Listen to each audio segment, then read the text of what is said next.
दोस्तों आप देख सकते हैं कि यहाँ पर जो वार्षिक परीक्षा का पेपर है वो हिंदी अनिवार्य का है और यहाँ पे इस तरह का प्रश्न आया हुआ है जिसमें देख सकते हैं आप जीवन में सफलता प्राप्त करने के लिए शिक्षा बहुत महत्वपूर्ण उपकरण है। यह जीवन में कठिन समय में चुनौतियों का सामना करने का मार्ग प्रशस्त करती है। शिक्षण प्रक्रिया के दौरान प्राप्त किया गया ज्ञान प्रत्येक व्यक्ति को आत्मनिर्भर बनाता है। शिक्षा जीवन में बेहतर संभावनाओं को प्राप्त करने के अवसरों के लिए विभिन्न दरवाजे खोलती है। तो इस तरह से शिक्षा के बारे में जो है आपको बताया गया। इस पैराग्राफ को आप पढ़ लेंगे आराम से। बहुत ही सिंपल सा पैराग्राफ है, आप यहाँ तक पढ़ सकते हैं। पूरा पैराग्राफ आपके सामने है। अब जो है इसके प्रश्न पूछे गए हैं जो एमसीक्यू रूप में है। सफलता प्राप्ति हेतु एक महत्वपूर्ण उपकरण क्या है? तो अभी अभी हमने पढ़ा था कि वो महत्वपूर्ण उपकरण जो है शिक्षा है। ठीक है। ग्रामीणों को कैसे शिक्षित करने का प्रयास किया जा रहा है?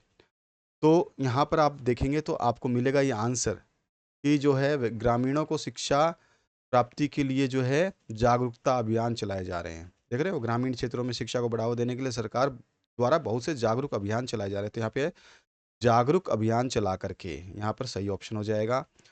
नौकरी करते हुए कोई भी पढ़ाई कैसे कर सकता है? तो इसमें लिखा गया है कि डिस्टेंस एजुकेशन यानी कि जिसको बोलते हैं दूरस्थ शिक्षा कार्यक्रम। तो यहाँ पे जो आंसर आ जाएगा आपका दूरस्थ शिक्षा कार्यक्रम का ऑप्शन करेक्ट हो जाएगा। इसी तरह से आपको प्रश्नों के उत्तर देने हैं जैसे मैंने आपको इस पैराग्राफ से निकाल के दिए हैं।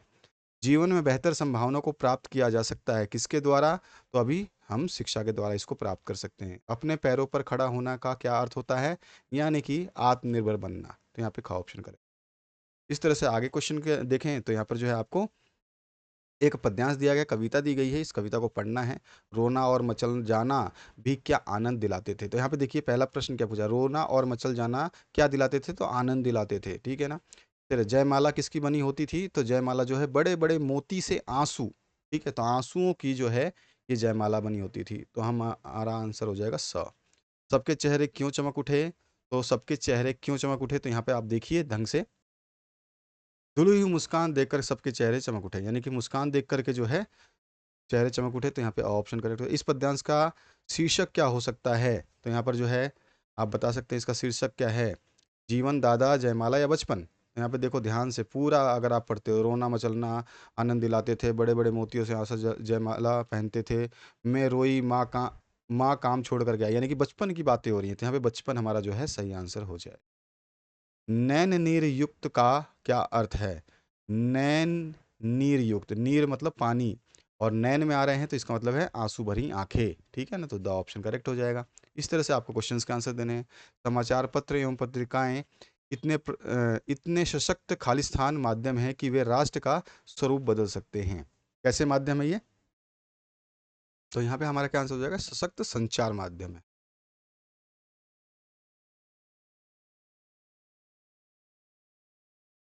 खोजी पत्रकारिता की का ही एक नया रूप टेलीविज़न में खालिस्तान के रूप में सामने आया है। तो इसको हम क्या बोलते हैं? Sting operation. खोजी पत्रकारिता मतलब स्टिंग ऑपरेशन होता है। तो हम यहाँ पे इसका आंसर लिख देंगे स्टिंग ऑपरेशन। ठीक है।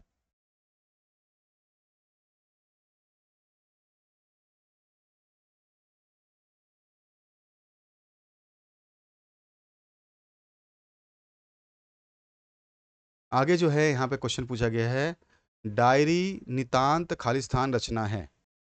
हमारा आंसर हो जाएगा यहाँ पर, डायरी नितांत जो है ये वैयक्तिक रचना है। वैयक्तिक रचना है। वैयक्तिक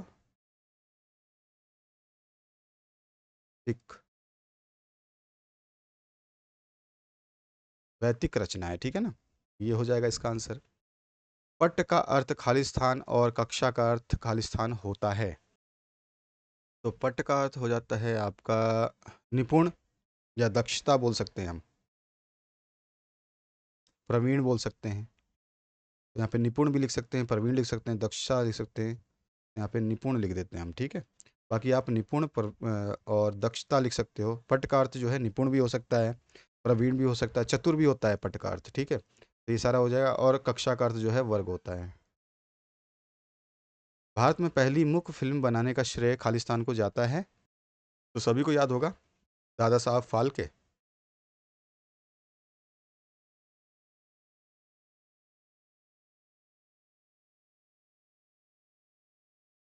तो इसका आंसर हो गया। अब जो नेक्स्ट क्वेश्चन है उसकी बात करते हैं। यहाँ पर देखिए पूछा क्या गया है, पत्रकारिता से क्या आशय है। तो आप बता सकते हैं पत्रकारिता क्या होती है।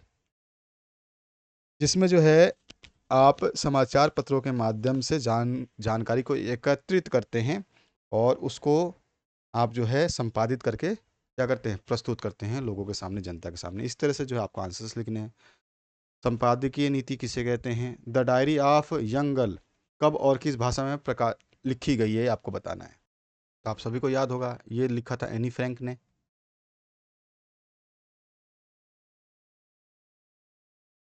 ठीक है, एनी फ्रैंक ने लिखा था। और एनी फ्रैंक ने जिस भाषा में लिखी थी, इसको हम कैपिटल ए कर दे, एनी फ्रैंक, और ये थी भाषा डच, डच भाषा में लिखी गई थी। इसके बाद में फ्लैशबैक तकनीक को परिभाषित कीजिए। फ्लैशबैक तकनीक को परिभाषित करना है तो क्या होता है फ्लैशबैक तकनीक, आपको अच्छी तरह से पता होगा। तो इसी को आपको परिभाषित करना है, यानी इसकी परिभाषा लिख देनी है बस, और कुछ नहीं करना है। फ्लैशबैक तकनीक क्या होती है, एक साहित्यिक तकनीक होती है। फ्लैशबैक तकनीक क्या होती है, एक साहित्यिक तकनीक होती है जिसका उपयोग उन घटनाओं को प्रस्तुत करने के लिए किया जाता है जो वर्तमान कार्रवाई होने से पहले हुई थी। ठीक है ना। फ्लैशबैक मतलब वर्तमान से पहले हुई थी, फ्लैशबैक हम कर रहे हैं, यानी कि पिछली चीज़ों को हम याद कर रहे हैं। भारत की चर्चा नेहरू जी कब और किससे करते हैं। यहाँ पर आपको बताना है कि भारत की चर्चा जो है नेहरू जी किससे और कब करते थे। तो क्या आंसर हो जाएगा, जलसे में आए श्रोताओं से करते थे। भारत की चर्चा जो है नेहरू जी किससे करते थे, जलसे में आए श्रोताओं से।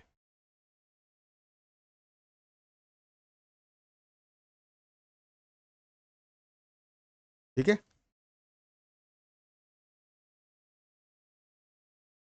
अब जो है आओ मिलकर बचाएं कविता में किस संकट को इंगित किया गया है।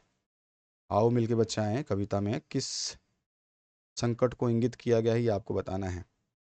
तो क्या आंसर हो जाएगा इसमें, आदिवासी सामाजिक संकट को।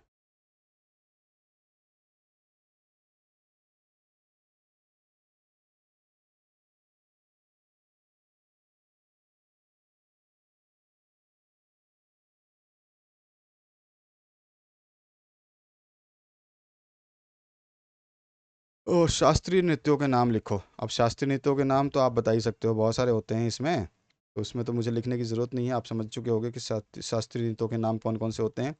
भरतनाट्यम है, कथकली है, कथक है, ओडिसी है, मणिपुरी है, कुचिपुड़ी है। ठीक है। तो ये सारे के सारे आप इसमें से नाम लिख सकते हैं। दो चार नाम लिख दोगे, पांच नाम लिख दोगे तो आपका काम जो है आसान हो जाएगा। अब आगे क्वेश्चंस तो आप देख सकते हैं, 3 अंकीय प्रश्न है। रजनी पटकथा की कड़ी में किस समस्या को उजागर किया गया। इस तरह से जो प्रश्न आपके सामने हैं, आप इनको पढ़ सकते हैं। मैं पढ़कर आपका समय बर्बाद नहीं करूंगा। और बहुत सारे प्रश्न पत्र आ चुके हैं जो आपको देखने चाहिए, जिनसे आप जो है अपना एग्जाम को बेहतर बना सकते हैं। तो यहाँ पे 14 प्रश्न तो आपने देख लिए। इसके बाद जो 15 से लेकर के आगे के प्रश्न हैं वो इस तरह के हैं। और इसके बाद जो है 20 के बाद में जो 21 का प्रश्न है, यहाँ पे गद्यांश की सप्रसंग व्याख्या करनी है। तो आप जानते हो सप्रसंग व्याख्या कैसे करते हैं। यहाँ पर जो है आपको एक पद्यांश दिया है, इसकी सप्रसंग व्याख्या करनी है। और इसके बाद जो है आपसे बताया गया है कि निबंध लिखना है। तो इस तरह का प्रश्न पत्र है आपका। आशा करता हूँ इस वीडियो के माध्यम से आपने कुछ बेहतरीन सीखा होगा और अपना रिजल्ट जो है बेहतरीन कर पाएंगे। Thank you very much, have a good day. अगले प्रश्न पत्र के लिए बिल्कुल तैयार रहिए, बहुत सारे प्रश्न पत्र जो हैं वो आ रहे हैं आपके लिए।